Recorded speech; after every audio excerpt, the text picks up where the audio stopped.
Salut tout le monde, j'espère que vous allez bien. Comme vous savez, le Black Friday et Noël approchent à grands pas. Et quoi de mieux pour vous aider à faire votre lettre au Père Noël que de vous présenter des configs PC. C'est ce que je vais faire dans une série de vidéos qui va sortir tout au long du mois de novembre et décembre. Et on commence aujourd'hui avec un PC aux alentours de 750 €. Si ces vidéos vous plaisent, n'hésitez pas à liker, commenter pour me proposer des tarifs et à vous abonner. Sur ce, on est parti. Mais avant de vous présenter cette config, sachez que les prix des composants peuvent varier. Tous les liens sont bien évidemment dans la description, mais n'hésitez pas à utiliser quand même un comparateur de prix pour voir quelle est la meilleure offre et ainsi pouvoir économiser de l'argent. Donc aujourd'hui, comme je vous le disais, je vais vous présenter une config aux alentours de 750 €.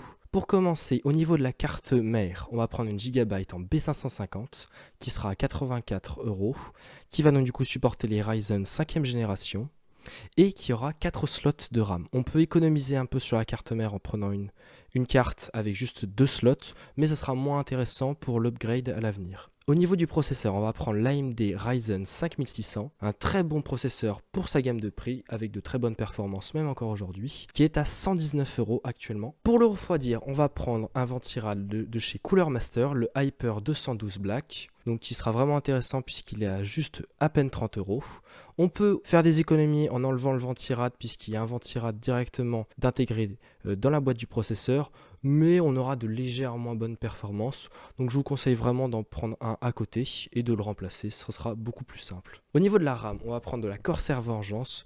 C'est une RAM très classique en 2 fois 8 Go, donc 16 Go au total, en 3200 MHz pour un total de 43 € qui est vraiment parfait pour notre configuration. Au niveau du stockage, on va prendre un Crucial P3+, donc 1 Tera de stockage en SSD NVMe, donc du coup Gen 4, avec 5000 MO par seconde en termes de vitesse d'écriture, ce qui va être vraiment très intéressant, juste pour 72 €. Sinon, au niveau de la carte graphique, moi, pour cette configuration, je me suis porté vers la Asus Dual Nvidia, donc du coup une GeForce RTX 3060 V2 avec 12 Go de RAM, qui sera vraiment très intéressante puisqu'elle est à peine 289 €, qui va être parfait pour jouer aux jeux vidéo et pour notre configuration. Au niveau de l'alimentation, j'ai pris la Cooler Master 650 watts bronze à 58,49 €. Les seuls bémols que je trouve à cette alimentation, c'est qu'elle est non modulaire, c'est-à-dire qu'il y a tous les câbles qui seront en paquet, vous ne pourrez pas choisir quel câble prendre. Le seul problème d'avoir une alimentation qui soit en full modulaire, c'est que ça va coûter bien plus cher. Par exemple, si on passe à une 750 watts